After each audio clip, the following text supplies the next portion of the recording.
unable to be with you this afternoon or this evening. I've had a family emergency and had to go out of state for that. So I wanted to show you what to expect in terms of your lab work because we did not go over that in class on Tuesday. This is what I had intended for us to do in class on Thursday. So the first thing that I want you to see is this week 1 homework, the Pearl worksheet. Each week you're going to have a Pearl worksheet that you have to complete. So let's take a look at what it is and how you complete it.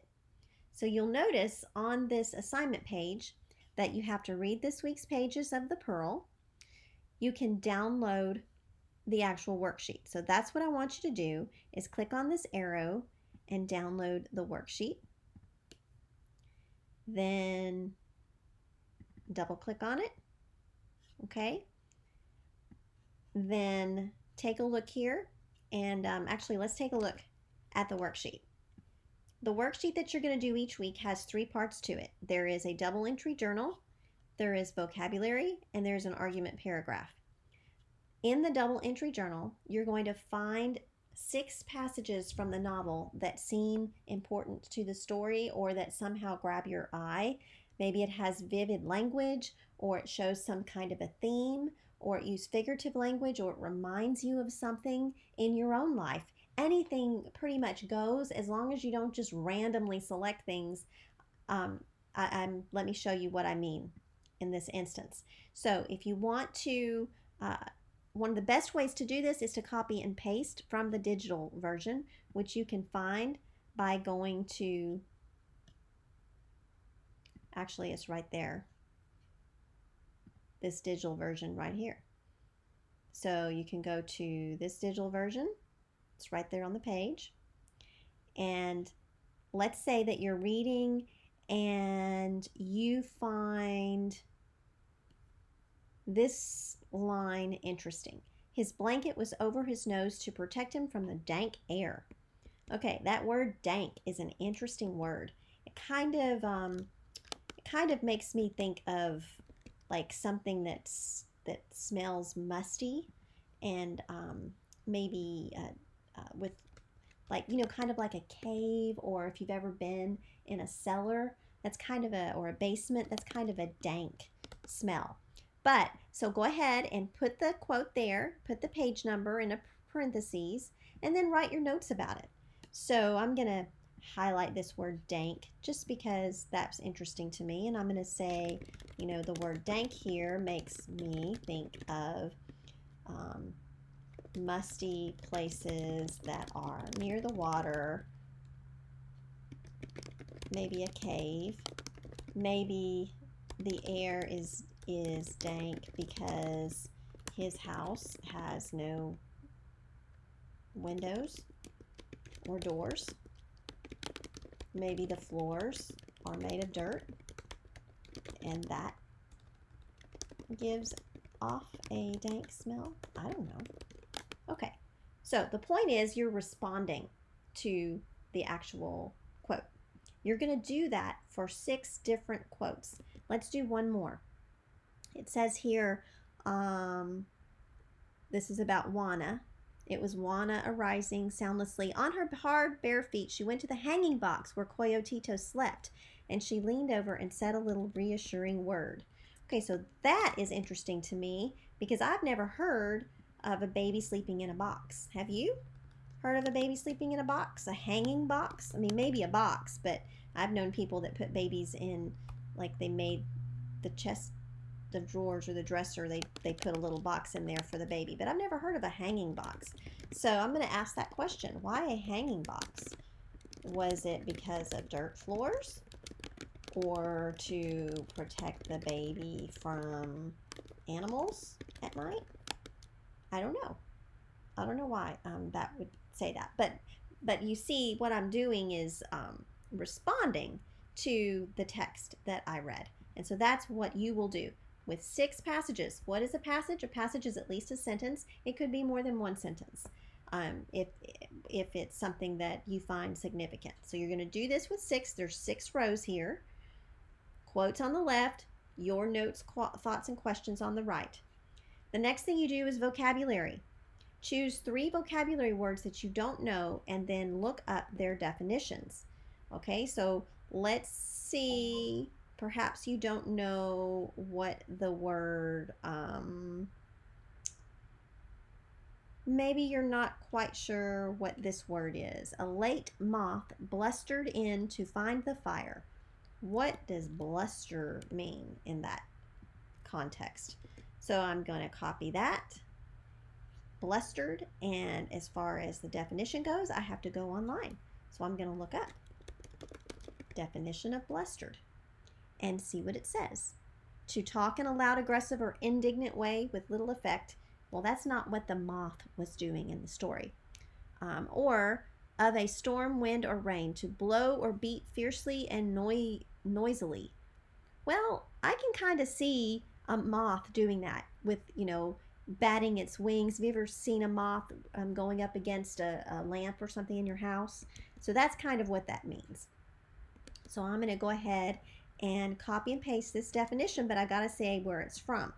Down here, it says definitions from Oxford Languages. So I'm going to put that here, from Oxford Languages.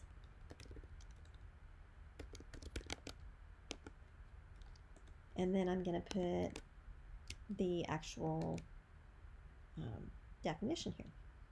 Okay? Of a storm, wind, or rain, blow or beat fiercely and noisily. So you're going to do that with 3 words that you find in the text that you don't know what it means. Okay? Then, after you do the vocabulary, you're going to write your argument paragraph.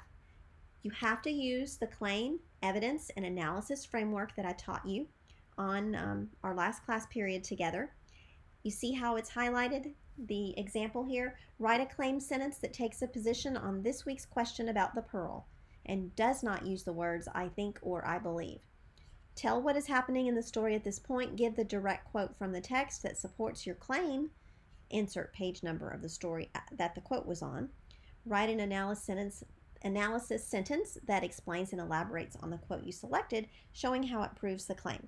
So either in this box or outside this box, it doesn't matter. As long as you color code it, you're going to write an argument paragraph answering this week's question. Well, how do you find this week's question? It's right here on the assignment page. Is the doctor a hero or a villain?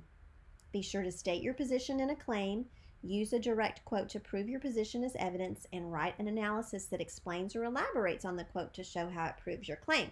I will warn you that you must have read the actual chapter before you can speak intelligently about what happens. Trust me, if you haven't read it, it will be obvious. So make sure you read it and then write your claim sentence. This week's claim sentence will be either the doctor is a hero or the doctor is a villain. And then you use support, use a direct quote in quotation marks with the page number that it appeared on to provide support. And don't forget your analysis sentence, just like we learned in class in our last meeting. So once you have all of that done, go ahead and save it under a different name. Change the name, add your own last name to it. You can do that by going to File, Save As, and then just type your last name and week 1 at the beginning here. So I would type, McBride week 1. It's going to ask me if I want to replace it because I've already done this. Maybe not. Okay, McBride week 1. This way, if you get in the habit of doing that every time you do this worksheet, you're not going to accidentally submit a blank worksheet, which happens all the time actually. So once you've got that done, you do start assignment and you paste the worksheet that you just completed. So each week is going to have a worksheet on the readings from the Pearl. The worksheet has 3 parts to it: the double entry journal, the vocabulary, and the argument paragraph. It's a good idea to go ahead and look at the argument paragraph or the question before you do the double entry journal, because what you might decide to do is copy and paste the answer, what's going to help you answer that question. All right, now the next thing that I want to show you is this lab, week 1, self-assessment, diagnostic tests, and paragraph. So what you're going to do with this is you're going to follow these links which is going to tell you the kind of student you are. It's going to tell you your learning style, and it's going to tell you what study habits you can improve. Take notes on what you learn about yourself, because like after you do these, it's going to give you some suggestions. Take notes on what you learn, and then in this assignment, you're going to just write one paragraph about yourself as a learner. Okay, you're going to write a paragraph describing what you've learned and what you plan to do with this new knowledge about yourself, taking into account your life, your current schedule, your workload, your job, family, hobbies, your life commitments. Okay, there's an example paragraph here. Do not write your paragraph without actually finding out some real stuff about yourself. Then next week, you're going to expand this one paragraph into an entire essay, just for practice, a diagnostic essay. All right, the next lab assignment is in Townsend Press. So you go to that and it gives you some instructions. It tells you the name of our textbook and the ISBN number. Make sure you get the plus version. Then it says navigate to the Townsend Press heading on the left side of the screen and sign in. Here's the Townsend Learning right here. So you click here and it's going to automatically log you in as a student.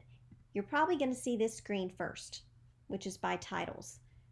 Click on schedule and that tells you everything that's due on Sunday, February 13th is here. So these are 3 things that you have to do. The system will give you a grade of your work, and I will transfer that grade into Canvas for this particular assignment. I will average the grades. So you see next week there's a lot to do, but most of these have like 5 questions for you, and they're all multiple choice. So you'll do those. This is grammar practice for you. Don't skip it. It's not going to be possible for you to pass the class if you skip all of these things. Do it and learn. And if you find that you're having difficulty with some of these skills, you need to reach out to me because I'm here for you. I will gladly take time to help you during my office hours, or even outside of my office hours if necessary. I'm here for you. If you have any questions, let me know. You guys have a great weekend, and I will see you next week.